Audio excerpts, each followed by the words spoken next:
During a recent trip to India, visiting his friend Krishna Ji, Tony Robbins had an epiphany about suffering and how our emotional lives can be divided into moments of pain or beauty.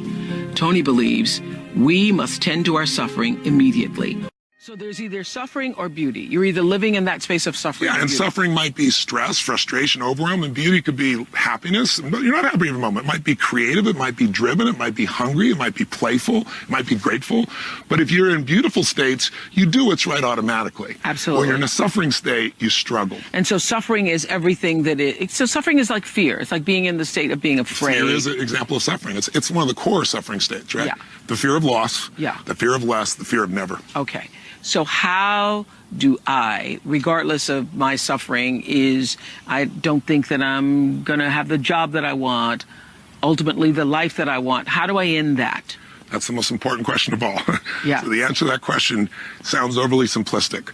But if I asked you what changed your life at various stages, and ultimately it was a decision where you wouldn't tolerate something anymore, the way someone treated you, the way you treated yourself.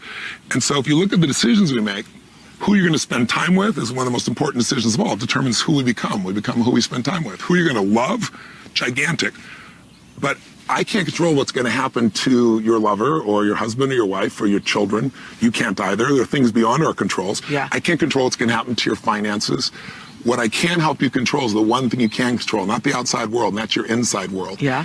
The most important decision is to end suffering. Yes. If you decide you're going to end it, it doesn't mean you won't feel it again. Yeah. It just means when it comes up, you let go of it immediately. And the way you let go of it is you recognize what's going on.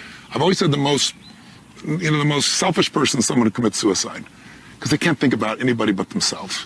To be depressed, you have to be focused on yourself.